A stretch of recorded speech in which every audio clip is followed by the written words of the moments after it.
और से खास बातचीत की जन टीवी ने।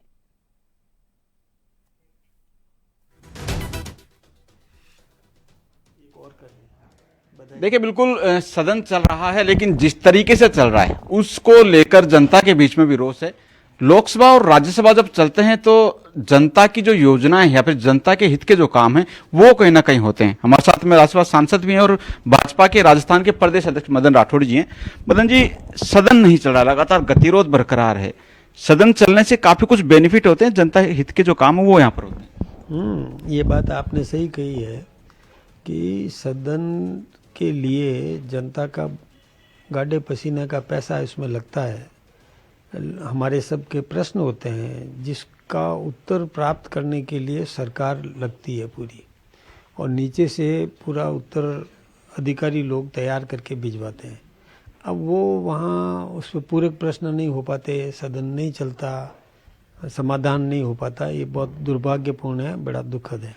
और जिस विषय को लेकर के कांग्रेस के नेता या विपक्ष के नेता उसको उठा रहे हैं, जो विषय है भी नहीं, उसमें भारत का कोई लेना देना नहीं, ऐसे विषय फालतू के, और विषय भी कितने 16, 17 स्थगन प्रस्ताव विपक्ष और प्लानिंग से लगाता है। बहुत गलत है ये। 1-2 स्थगन हो तो उस पर चर्चा भी की जा सकती है, और पूरा दिन ही जैसे उसमें स्थगनों पर लगा देंगे, क्या मतलब है। और कोई विषय नहीं है, कोई गंभीर विषय हो तो समझ में भी आता है।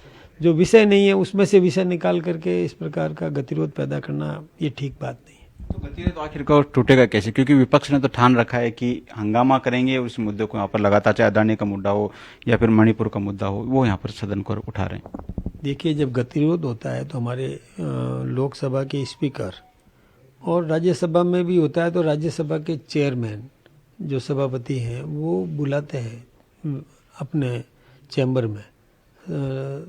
वैसे सर्वदलीय बैठक भी होती है इनकी, जिसमें भी निर्णय होते हैं कि हमको सदन चलाना है और कैसे कैसे चलाना है।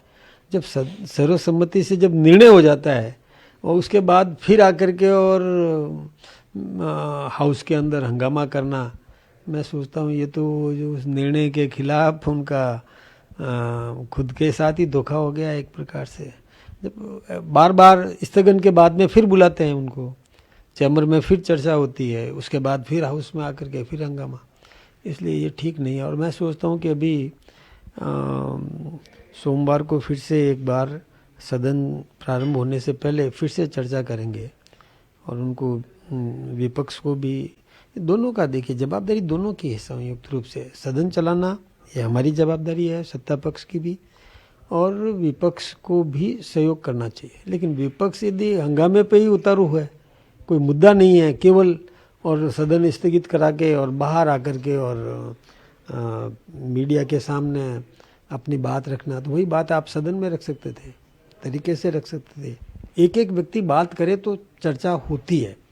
नेता प्रतिपक्ष है उसको भी और खड़े होकर के वो बोल देना चाहिए, या राज्यसभा में विपक्ष का जो कांग्रेस पार्टी का जो सम्मानीय अध्यक्ष है खड़गे जी, वो भी अकेले बोल दें तो समझ में आता है।